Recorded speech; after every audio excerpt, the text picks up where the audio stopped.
Bonjour, bonsoir, bienvenue. C'est le deuxième numéro spécial finale nationale de l'ESC Made in France pour 2021.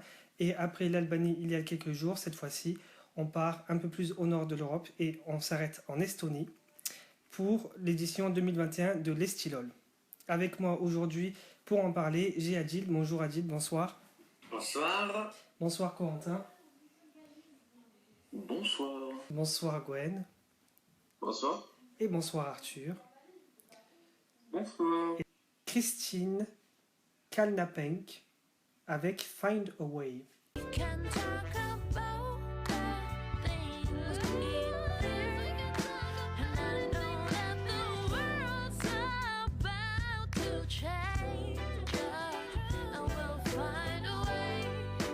Adil. Ah, ça c'est cool cet univers jazz, ça pourrait être dans mes favoris. Oh tiens, ça m'étonne que tu kiffes des morceaux comme ça. Eh ouais, bon après j'ai eu Madness of Love qui était bien amené en 2011, qui a fini dans mon top 5 Ah ouais. cette année, alors... Corentin. Bah là on arrive à la chanson que tu as chanson détestée. un peu lounge que j'ai pas du tout, avec laquelle j'accroche pas. D'accord. Donc c'est une de tes pires... Enfin, une de Ouais, tes... c'est triste en fait, mais ouais, c'est une de celles que j'aime le moins dans cette sélection. Gwen. Personnellement, j'ai pas du tout aimé cette chanson-là. Même, j'ai noté que je me suis un peu endormi dessus, donc... non. Au moins c'est Voilà. clair. Arthur. J'aime bien un petit peu les morceaux un peu lounge jazz, mais alors je vois pas du tout ça à l'Eurovision. Je vois pas se faire une place à l'Eurovision, et si ça arrive jusqu'à l'Eurovision, ce qui serait, ce serait incroyable, quoi, et extraordinaire. Mais quand ça arriverait à l'Eurovision, je pense que ça se passerait inaperçu dans une demi-finale. Ouais. Voilà. Ouais, en fait c'est bien, mais c'est pas ouf. Je comprends ce que... Sauf si c'est un peu comme Madness of Love, ce sera ultra plébiscité par les jurys.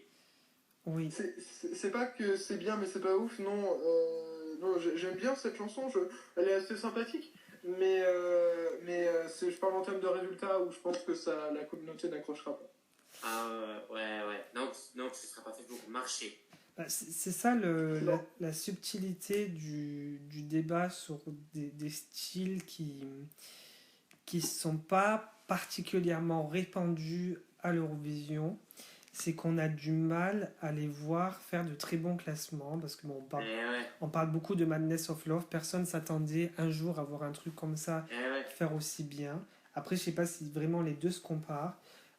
Moi j'ai noté que je kiffais énormément parce que c'est le genre de chanson, enfin le genre de morceau que j'écoute très souvent en fond quand je bosse, quand je veux dormir la nuit, le matin quand je me lève pour avoir une petite ambiance. Et du coup c'est difficile à sonder dans le sens où l'Eurovision ça reste une compétition et que ce style-là naturellement n'est pas un style qui s'ouvre à la compétition. C'est un style qui accompagne dans des moments particuliers de sa journée ou de sa vie, mais qui n'est jamais là en mode féroce et en mode je vais me démarquer du reste de tout ce qu'on peut avoir de mainstream et de tout ce qui peut péter, de rock, de ethno-pop, de tout ça. Et donc c'est ça qui est très délicat dans notre perception et notre jugement de tels morceaux. Mais n'empêche que moi personnellement j'ai bien aimé. Je trouvais que c'était assez branché, assez relax. Et justement, comme je viens de le dire, que c'était pas compétitif, mais j'ai mis une assez bonne note. Je trouvais qu'il y avait de la qualité. Ensuite, on a We Could Have Been Beautiful. Et donc là, c'est le retour du fameux Daddy estonien. Alors, en Islande, ils ont leur daddy dont Arthur est super fan, et bien en Estonie, c'est Koi Tom.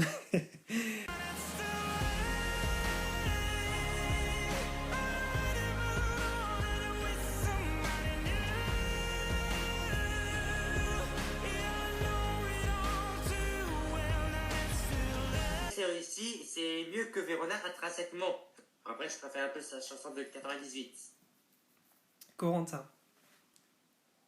Alors, je t'avais dit, quand tu avais demandé un avis, pareil, il n'y avait aucun des gros artistes, aucun des gagnants précédents qui revenaient cette année qui m'ont déçu. En fait, c'est pas vrai, mais c'est pas lui qui m'a déçu. J'aime bien cette balade, elle est un peu, je sais pas, peut-être un peu simplette, un peu cucu encore, mais je l'aime bien, il avance bien, puis il a une belle voix, et il la chante super bien. Il y en a qui la verraient, j'ai vu des commentaires qui disaient qu'il la verrait bien en super finale, je sais pas. Mais en tout cas, il la vend très très bien, je trouve. Bah, rien que de nom, enfin, je veux pas non plus, voilà, mais Ouais. rien que de nom, je pense qu'il est pas mal été de base en vrai. Hein. En fait, j'essaie de m'éloigner cette idée de ma tête, parce que je me dis qu'il y a 3 places en super finale, et si on se met à juger par les noms, si je commence à me dire, bah, Oui, mais bon, il va tu aller vois, en alors finale, mais pour les le coup, favoris, ils iront jamais en finale. Je préfère pas y penser, en ouais, fait. ouais, c'est parce que c'est pas forcément une pensée rassurante quand tu veux, Non, clairement pas, non. tu veux vraiment que ce soit tes favoris qui passent, mais tu vois, alors moi, autant Mais t'as raison, ouais. on a eu un méga débat, un méga clash sur, sur les hypes qu'il y avait eu quand ils ont annoncé les noms de tout le monde. Et j'arrêtais pas de dire, mais pourquoi tout le monde parle de Yuri, Yuri, Yuri quand il y a Koei Tom? Et moi, je suis persuadé, encore, donc preuvé en plus avec cette chanson, que il est bien boosté là pour une nouvelle fois au moins avoir sa place dans la super finale. Après, je m'avance trop, mais je pourrais parier une bonne petite somme, ouais. Gwen. Bah, pour moi, c'est le vainqueur de la sélection pour moi. Moi, je le vois totalement à l'Eurovision. Je trouve qu'elle est vraiment calibrée pour le concours. Ah ouais, ah oui, donc là Ouais, carrément. on rentre dans la cour des grands, là, ça y est. Je dirais même jamais 203 pour Coité. Donc, Eh bah ouais, exactement. Et je te rejoins là-dessus. Arthur. J'ai noté que We Could Have Been Beautiful. Non, je l'ai noté où? Oui, alors je l'ai là. Donc, bah, c'est mignon. Ça peut passer ça ira, à mon avis, dans la finale des stylos.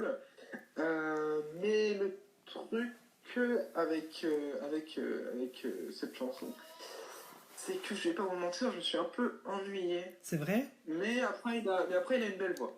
Ouais. Après, il a une très belle voix.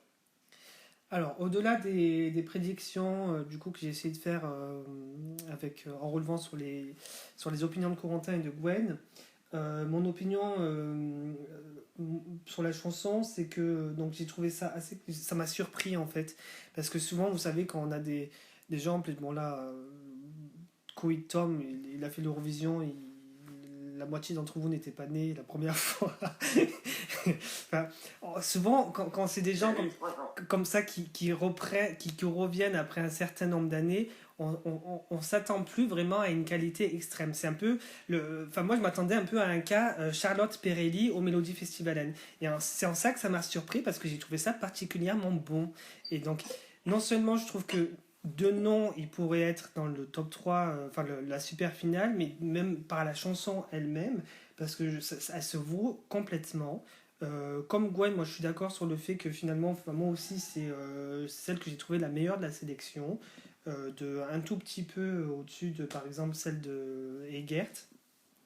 Et, et donc voilà ce que j'ai noté pour We Could Have Been Beautiful.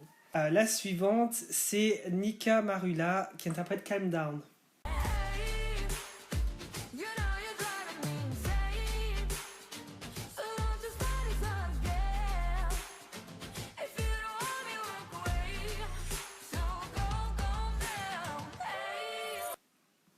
Adil. Alors, Calm Down.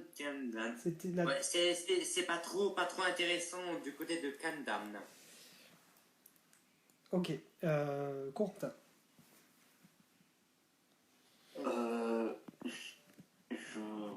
Je sais pas, je suis partagé. Je l'ai bien aimé, j'aime bien cette histoire je sais pas, de girl power et de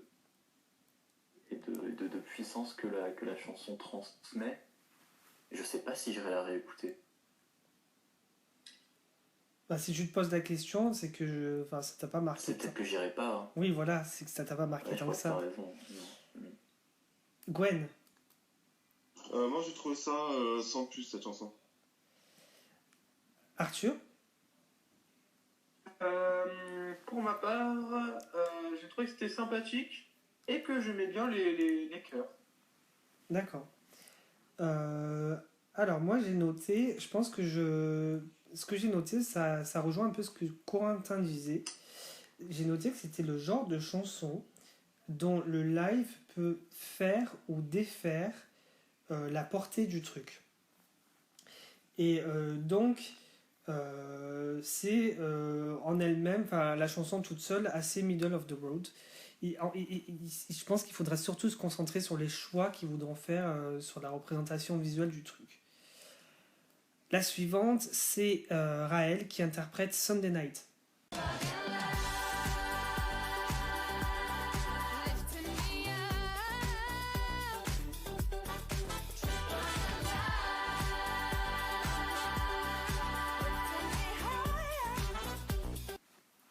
Adil. Alors, Raël. Ah voilà. J'aime bien ceci. Bon, c'est pas très original à cause de la mélodie réentendue, peut-être à cause des fameux 4 accords magiques de la pop, certes, mais je passe un bon moment. Corentin. Je sais pas si je passe un bon moment avec celle-là. En fait, pour être honnête avec toi, je me rappelle même plus de comment elle sonne. Je me rappelle juste que je l'ai vraiment pas aimé tant que ça quand je l'ai écouté. Ouais. Je suis incapable de te dire comment elle sonne. Donc pas un truc peut-être que tu t'attendrais à voir même dans la finale des Steel quoi. En fait, c'est un peu délicat comme... en fait, je sais pas. C'est un truc clairement que je m'attendrais à voir à les Steel comme toutes les chansons aussi, il n'y en a aucune qui me paraît ne rien avoir à foutre là. Ouais. Mais en finale, en fait, je sais pas. Mais ça m'inquiète pas plus que ça. D'accord. Gwen. Pour moi, c'est comme la chanson précédente, c'est sans plus. J'ai pas vraiment plus aimé que ça. Très bien. Arthur, pardon. J'ai trouvé que c'était What's the Pressure, mais en plus fade. Ah. D'accord. J'ai pas pensé à ça, mais pourquoi pas. Moi, j'ai noté qu'un seul mot. Ça doit être la seule chanson où j'ai été si peu expansif. J'ai noté que c'était sympatoche.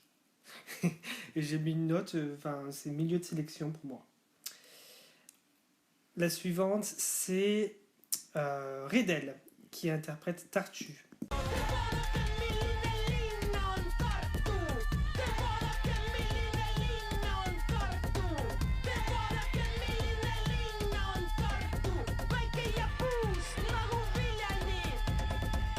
Adil. Tartu. Bon. Alors, je pense que je vais être l'un des seuls à beaucoup aimer ce troll. Bon, après, en même temps, vu mes goûts perso, c'est pas étonnant de ma part. Cela dit, c'est pas ma préférée. Si je casse les 3 derniers trolls que l'Estonie avait dans la sélection, je mettrais en 1 la chanson des saucisses, Kapaloe, ok, un truc comme ça. La deuxième, c'est Katsun, et en troisième, c'est Tartu, ou Tartuffe. En parlant de troll, on a l'impression que ça devient une espèce en voie de disparition dans la sélection estonienne. Corentin. Sur Tartu, alors quand je disais tout à l'heure, en fait, j'ai aucune idée de combien de temps elle dure cette chanson, parce que j'ai jamais écouté en entier. J'ai mis le curseur au début, j'ai écouté 10 secondes, j'ai bougé le curseur voir si ça changeait. Je voyais que ça changeait pas, c'est toujours la même chose. J'ai en entier, ça sert à rien. C'est trippant, c'est génial, c'est rigolo. Mais du coup, je vois pas du tout l'intérêt que j'aurai à aller l'écouter en entier, à aller la réécouter. Ouais. C'est bonkers, mais quand tu vois que justement Palme Pilule, je crois que c'était en super film ce truc, non? C'était en finale en tout cas. Oui, c'était en finale. Pourquoi pas? Ah ouais. Bah ouais, en plus ça a un nom de ville, donc tous les gens qui habitent dans cette ville ils voteront pour. Gwen. Alors, j'ai noté que c'était une chanson gag, mais que à la limite à côté je préfère Crazy Radio que Tartu. Donc, Ah oui, ouais. D'accord. Arthur. À la première écoute, j'étais mais c'est quoi ça? Et à la seconde écoute, je me suis dit mais c'est du génie. C'est peut-être mon coup de cœur de cette sélection. C'est vrai, c'est ta préférée? Non. Ouais, c'est non, vrai? sans déconner. je... Par rapport à ce que disait Adil disait que c'était des chansons de troll, tu vois, Kapako LA et Taptou. Pour moi, c'est pas des chansons trolls. Pour moi, c'est des chansons de mecs qui s'éclatent. Ouais. Et ça fait plaisir de voir ça. Ça fait plaisir de voir des gens qui s'éclatent, qui profitent d'être un concours assez sérieux quand même, l'Eurovision, oui. Pour faire un truc qui va dire, écoutez, nous on est là pour chanter, on chante ce qu'on veut, on chante, on s'en fout. Et c'est ce que j'ai adoré dans Taptou. C'est une chanson qui s'écoute il y a des personnes qui vont dire bon bah c'est une chanson qui s'écoute pas tout simplement.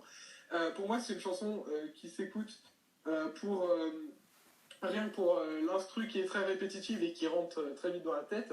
T'as beau ne pas comprendre ce qu'ils disent, tu vas l'avoir dans la tête pour toute la journée. Franchement c'est une chanson qui me plaît assez et j'ai pas boudé mon plaisir devant.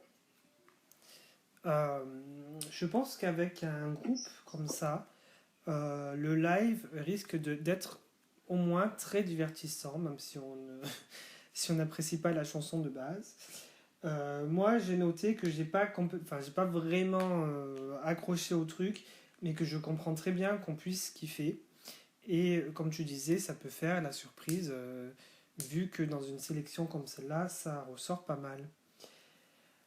Surtout que la fin de la chanson, je trouve que la fin de la chanson, je trouve que ça décolle vraiment, et ça part dans un truc qui pourrait limite passer dans une chanson pop un petit peu comme Chypre pourrait envoyer, je trouve.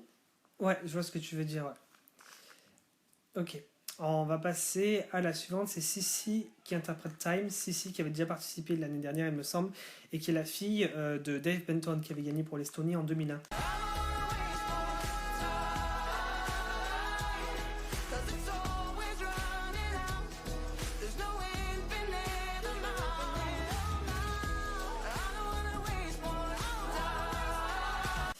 Adil. Alors, ouais, j'avais dit le même commentaire que Sunday, avec des influences gospel en plus.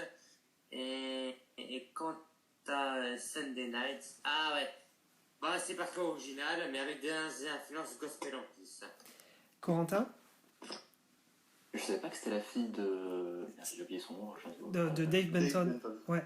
De Dave Benton. Ouais. On apprend tous les jours, c'est incroyable. Oui. Dans la catégorie info inutile, tant que j'en suis à parler de tout autre de la chanson, le Hans Naina, là, qui est né à l'île Maurice, oui. Il s'est fait arrêter en 2014 à la descente de l'avion. Il avait de la bœuf. Après, il a eu une grâce présidentielle. Il faut que j'arrête de me concentrer là-dessus. Une grâce présidentielle parce qu'il avait de la bœuf. Oui, il avait de la bœuf, il a fait de la taupe, il a été condamné, je sais pas quoi. Mais une grâce de quel président du président estonien? Non, de l'île Maurice. Je cherche son lien avec l'Estonie, je le trouve pas. C'est bien parce que... Donnez-lui directement le prix Eurovision, là c'est gagné.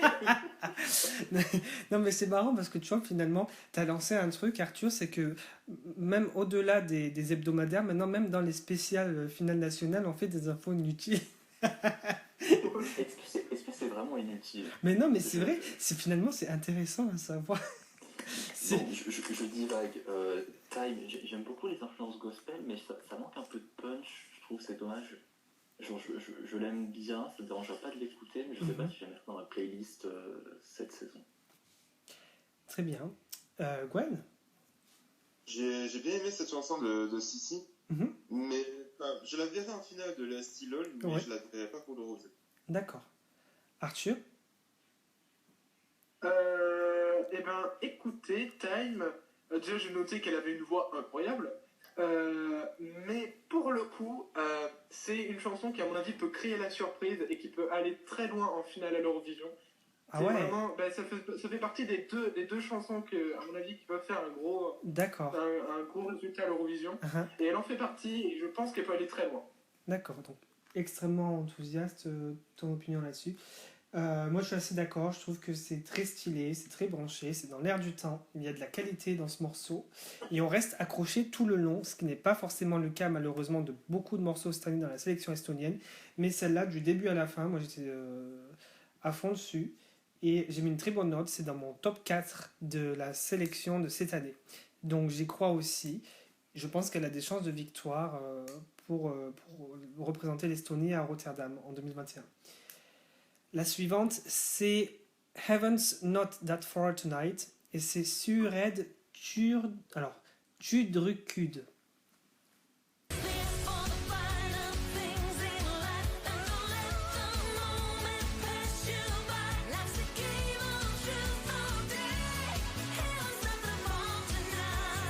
Féminin.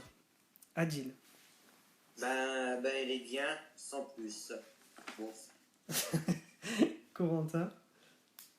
J'aime bien, ça a du punch. Ça me rappelle un peu je sais pas, on dirait un duo Schlager qui atteindra au Melody Festival 20 ans après leur première participation. Et ben mais voilà, c'est exactement celle-là que j'ai... C'est celle-là ? Oui, c'est celle-là que j'ai noté Melody Festival.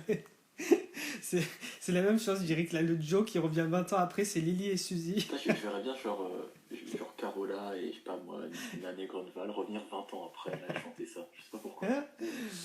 Je suis complètement d'accord. Gwen. Je rejoins ce qui a été dit. Pour moi, c'est une chanson que j'ai l'impression qui a été recalée au Melody Festival et qu'on a envoyé en Estonie pour participer, quoi. Pour meubler la sélection. Pour meubler la sélection, ouais, voilà. C'est coécrit par Coet et Carl Killing. C'est vrai ? C'est pas vrai. C'est vrai. Oh pétard. Mais quoi ? What? Corentin, il est en mode choqué. Arthur. On est sur quelle chanson? On est sur Heaven's Not That Far Tonight. Ah oui, du disco, et c'est vraiment un de mes plaisirs coupables de cette vrai. C'est très sympa. D'accord. Alors moi j'ai noté, oui, donc exactement ce que disait Corentin, mais rien qui fait réellement revivre le style de Schlager en grande pompe, évidemment. Hein. Bon, elles vont pas révolutionner. Bon, j'arrive plus à parler, ça y est. Elles vont pas révolutionner le style avec ce morceau-là. Ça s'écoute sympatochement. Voilà. Et bon, après, j'ai du mal à prendre ça énormément au sérieux, donc c'est dans mon bottom 5 de la sélection. La suivante, c'est Best Night Ever avec Tania. Let me take you to your high notes. Let the melody flow. This could be the best night. High notes. Let's see where it goes. This could be the best. Adil. Alors, Tania Bestaneva. Bon, je suis pas trop emballé par l'ensemble. Après, j'avais écouté un peu un extrait. Hein. Mm-hmm. Et bah, t'as pas besoin d'en écouter plus, hein, sérieux. Corentin. Ouais, un peu pareil. Je crois que c'est une des premières chansons que j'ai écoutées. Ouais. Et j'étais super déçu du coup. Heureusement que ça n'annonçait pas le reste de la sélection. En fait, c'est la gagnante qui revient qui me déçoit. Oui, ouais. J'ai vraiment... Je sais pas, je trouve qu'il n'y a rien... C'est la gagnante qui n'aurait jamais dû gagner en premier lieu, en fait. Gwen. Je rejoins l'avis des autres. Hein. Enfin, j'aime beaucoup Amazing, mais Best Night Ever, c'est vraiment sans plus, quoi. Ouais. Arthur. Alors, je vais faire dans mes notes, j'ai fait une critique. Enfin, vous la prenez bien ou vous la prenez mal, je sais pas comment vous la prenez, mais je me suis dit qu'on dirait une chanson que Saint-Marin aurait pu envoyer. Oui. Oui, mais je sais pas si c'est une bonne chose. Hein. Non. Bon, alors, bon, on pense à Zénith, c'est peut-être un peu méchant pour Zénith, mais... J'aime beaucoup l'univers de Zénith, ceci dit. Hein. Oui, voilà, disons qu'on est un peu au-dessus comparé à Tania. Bon, moi, franchement, je veux pas être méchant, mais j'ai noté des trucs assez méchants sur elle. Mais le truc, c'est que j'ai jamais vraiment aimé Tania, parce que c'est... Même Amazing en 2014, j'estime que c'est pas elle qui aurait dû représenter l'Estonie à ce moment-là. Et le seul truc entre guillemets tolérable que moi j'avais trouvé qu'elle avait fait, c'était quand elle faisait partie du groupe l'année dernière ou il y a 2 ans qui interprétait High Heel in the Neighborhood. Je sais pas si les gens s'en souviennent. C'était assez drôle, mais là c'est difficile, quoi. J'ai noté que c'était basique, c'était bateau, que ça me paraissait daté dans la production, que c'était un truc... même la sélection moldave, à peine s'ils accepteraient un truc comme ça, et Et la vidéo, enfin, c'est limite embarrassant à regarder tellement ça paraît cheap en fait. Donc voilà, Je pensais que j'allais être vexant. Je pensais que j'allais être vexant en disant que c'était une chanson de Saint-Marin pour envoyer. Mais alors toi qui dis que même la sélection moldave n'en voudrait pas, quand même. et donc, bon, inutile de vous dire que c'était la chanson que j'ai le moins bien classée. Voilà, on va vite passer à la suivante. Et donc c'est XE, qu'on prononce, je crois, en Estonie. Une nuit en français, et c'est Tulirand.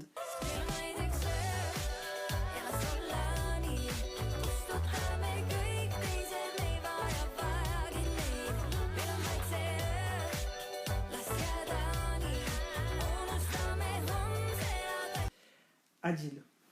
Ah ouais, je m'en souviens maintenant. Maintenant, ouais, tous les rounds. Et une autre chanson des années 80 qui est pas mal. La vague de Dua Lipa est passée par là. D'accord. C'est assez gentil de faire référence à Dua Lipa pour ça. Corentin? Ouais, je rejoins un peu Adil pour une fois. Je sais pas, c'est sympa. Pareil, je n'arrive pas à retenir l'air. Mais je sais que j'ai trouvé ça sympa. Mais vraiment sans plus. D'accord. Gwen? Bah, je rejoins ce que dit Corentin, c'est pareil, c'est sans plus. D'accord. Arthur? Mince, désolé, on est sur quelle chanson?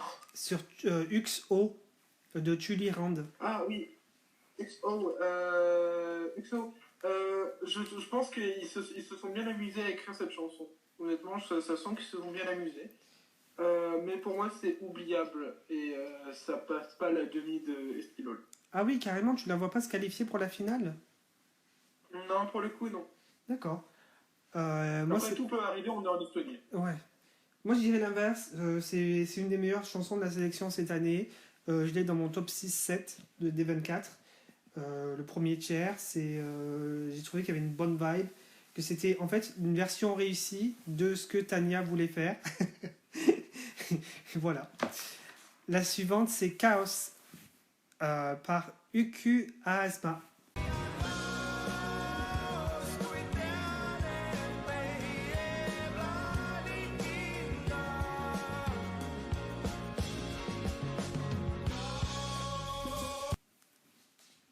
Adil. Alors, UQ Arzaka, ça. Bon, après, je la réécouterai peut-être pas à fond, mais cette chill est tout à fait correcte. C'est pas aussi chaotique que la chanson Chaos de la section slovène en 2019. Hein. C'est Raven. Hein. Très bien. Corentin? C'est spécial. Hein. Je sais pas comment penser, je crois que je l'aime pas. Oui. Je me demande si je l'ai assez écouté. Je pense que c'est le genre de chanson que tu apprends à apprécier, plus tu l'écoutes et plus tu sombres dans la folie doucement. Oui, je suis d'accord avec toi en fait, j'ai remarqué les mêmes trucs. C'est super spécial. Mm-hmm. Je sais pas quoi dire de plus. Gwen? Personnellement, moi j'avais adoré Raven Chaos, mais ce chaos estonien, c'est sans plus. Pour moi, j'aime pas du tout. Arthur? Chaos, je trouve que c'est un univers particulier et elle m'a plutôt attrapé cette chanson. D'accord. Donc moi je rejoins du coup comme je disais Corentin et Arthur. J'ai trouvé que c'était un son assez atypique et original. Alors pour le coup je me pose vraiment la question si ça va ressortir en bien ou en mal. Sachant que là, dans cette sélection-là, tout ce qui est atypique, dans tous les cas, a plus de chances de ressortir en bien, je dirais. Donc j'ai mis kudos pour la tentative. Après, le truc, c'est que ça m'a pas saisi plus que ça, parce que bon, c'est comme tous les morceaux voilà, qui ont un style particulier, il manque une forme d'identification. Et moi, c'est ce qui m'a manqué pour celle-là. Et c'est pour ça que du coup, je l'ai, surtout en fin de classement. La suivante, on reste avec, cette fois-ci, c'est un autre UQ, c'est UQ Suviste, le fameux qui aurait dû faire Rotterdam et qui a toujours une chance de le faire d'ailleurs. Et donc il revient cette année avec The Lucky One.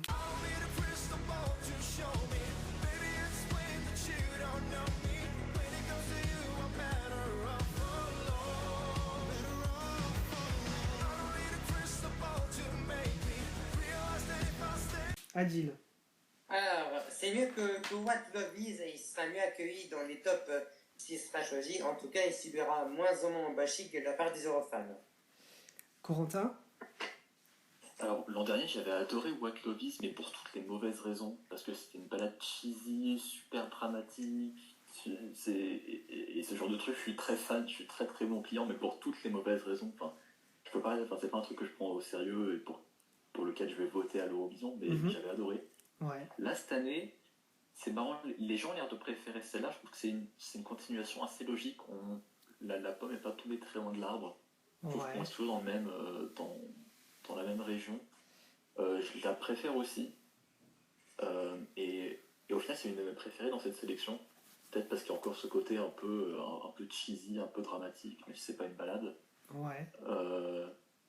Je l'ai bien aimé et honnêtement, je pense qu'on aura le temps de reparler des prédictions après, mais il y a une chanson que je vois gagner, pas forcément musicalement, mais pour d'autres raisons, c'est vraiment celle-là. Je pense qu'il va vraiment finir par aller à Rotterdam. Bah, si il a gagné avec What Love Is, celle-là que tout le monde considère comme mieux, finalement, quand on y réfléchit, c'est qu'il conserve de très bonnes chances, quoi. Oui, c'est ça. Gwen. Personnellement, je n'étais pas très fan de What Love Is. Je trouve que The Lucky One, c'est mieux que l'année dernière, mais pas assez, je trouve. Pour l'instant, dans mon classement, il est 3e, mais je ne le vois pas aller à l'Eurovision avec ça. D'accord. Arthur. Comment elle s'appelle déjà sa chanson c'est quoi The Lucky One. The Lucky One. Pour le coup, je trouve qu'elle est vraiment mieux que What Love Is. Et qu'elle est entraînante. Elle est entraînante, mais elle met du temps quand même à commencer, je trouve. D'accord. Moi, je vais rejoindre la majorité. Et même, je dirais, par rapport à toi, Corentin, que c'est pas vraiment une... Moi, je perçois pas ça comme une pomme qui tombe pas très loin de là, parce que je trouve qu'il y a une vraie cassure entre les deux. C'est-à-dire que What Love Is, c'est cheesy, mais dans le sens cheesy, romantique, telenovela des années 80. Alors que là, on est dans un cheesy, mais qui est beaucoup plus en phase avec notre contemporanéité, si vous voyez ce que je veux dire. C'est-à-dire que les gens, du coup, naturellement, accrochent plus à ça, et ça se vérifie parmi les fans. Et donc moi, c'est dans mon top 4. Je serais très content, bon, j'exagère peut-être un peu, mais pour le coup, cette fois-ci, je pense que ce serait mérité qu'il gagne comparé à la première fois. Et voilà. La suivante, et donc la dernière, ça y est, on y arrive, c'est Tu l'aides, Les Vents, en français, et donc interprété par Wiralt.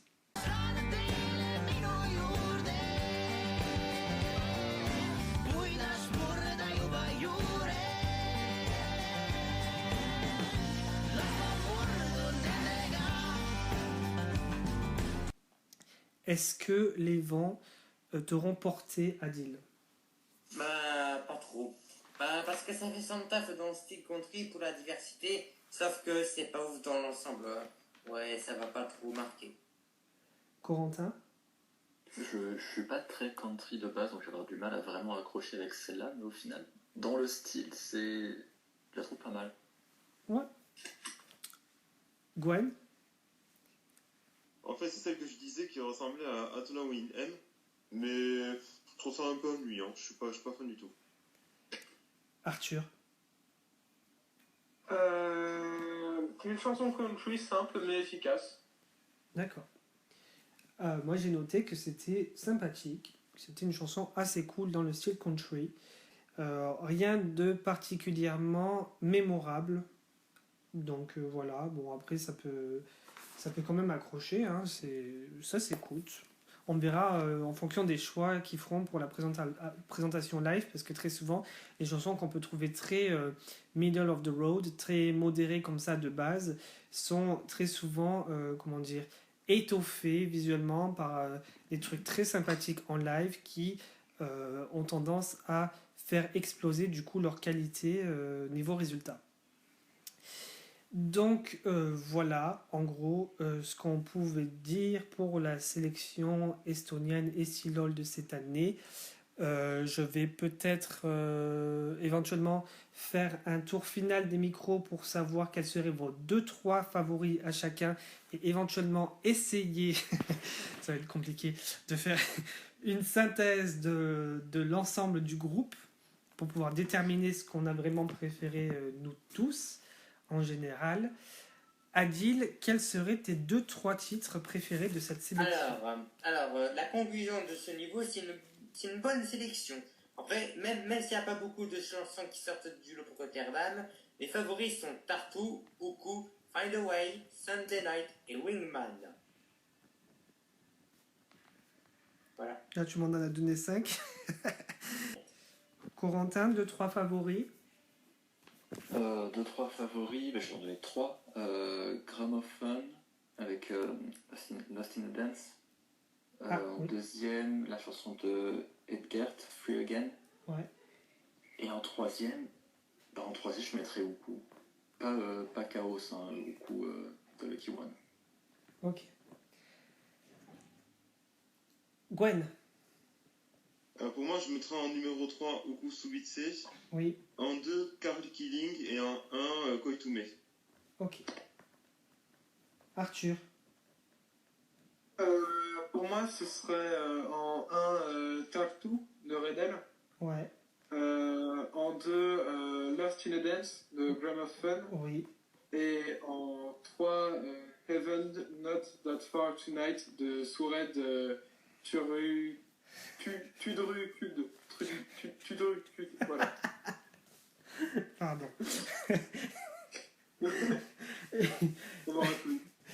Et moi j'ai noté, j'en ai 4 pour lesquels j'ai donné une note quasi maximale. Donc il y a Free Again, The Lucky One, il y a Time de Sissi, il y a We Could Have Been Beautiful.